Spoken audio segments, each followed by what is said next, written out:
Hello everyone from across the world, welcome to my YouTube channel, The Well Ordered Thing. On today's video, I'm going to be showing you how to make this delicious, sumptuous, scrumptious egusi soup. Do stay tuned, keep watching, and please subscribe to my channel. Thank you. In this recipe, you will need a handful of chicken and a handful of meat. You can either use only chicken or only meat, but for this recipe, I'll be using both. You would also need to make sure that the chicken is thoroughly washed before cooking. Once thoroughly washed, you can then proceed to cooking. In order to make the chicken or meat broth, you will need 4 stock cubes, 2 tablespoons of salt,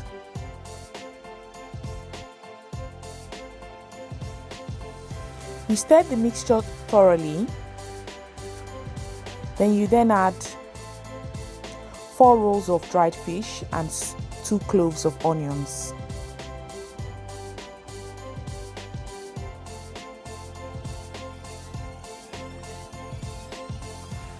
Once this has been added, you then stir the mixture thoroughly and you cover the pot and allow it to simmer and cook for about 30 to 40 minutes.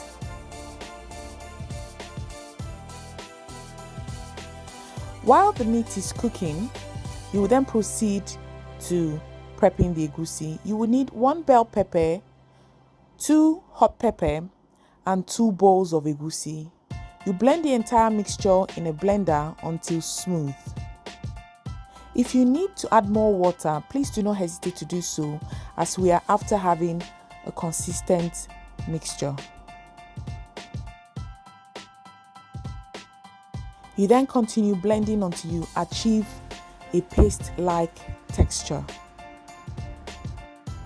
You then add the blended egusi into the pot alongside the chicken broth as well as the chicken.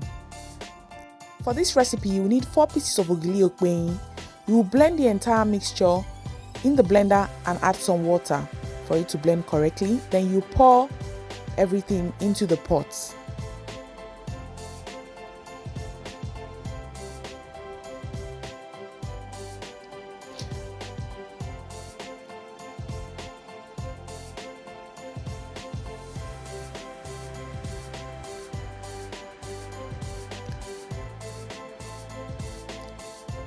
Once you've added the complete mixture, you then proceed to adding the crayfish. You will need 1 cup of crayfish for this recipe.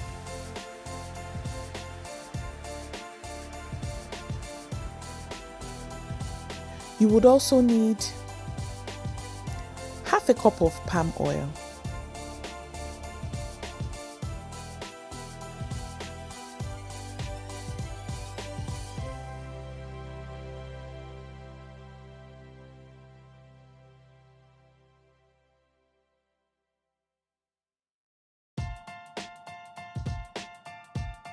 You then stir the entire mixture.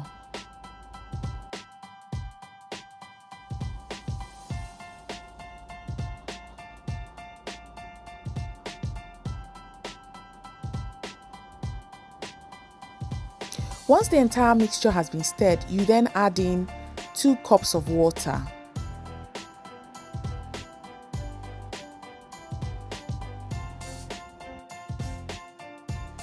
Depending on the thickness of the egusi, you might need to add in more water. If you feel the mixture is a bit thick, you can add in half a cup of water.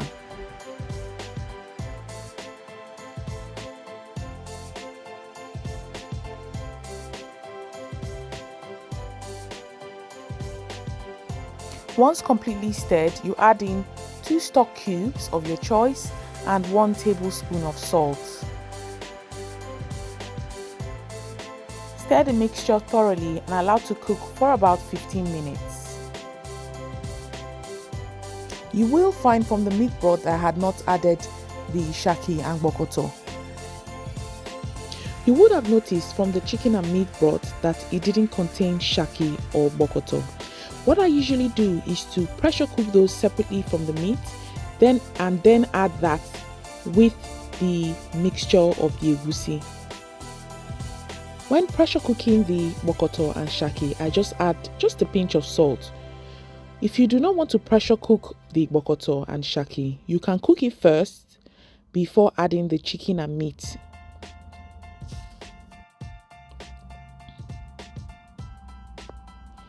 Once you've added the assorted meat, you then stir properly and allow to simmer for an additional 5 minutes. Once it's cooked for 5 minutes, you then stir one more time and you switch off the gas and cover the pot. Then we head over to cooking the bitter leaf for about 5 minutes to drain out the bitter taste. Once this has been cooked and the bitter water drained, we then add the bitter leaf, or popularly known in the Igbo culture as Onugbu, into the mixture. You can, of course, cut this and chop this to tinier sizes. Once this has been done, you then stir the egusi mixture.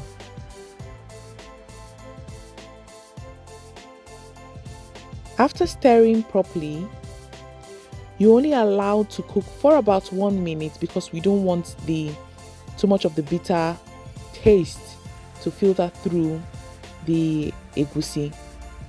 You cook for only 2 minutes, then you switch off the gas, and voila, the egusi soup is ready.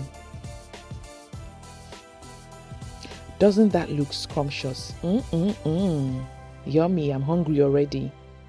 Please subscribe to my channel for interesting content on lifestyle, food and health. Thank you, and see you in the next video. Bye for now.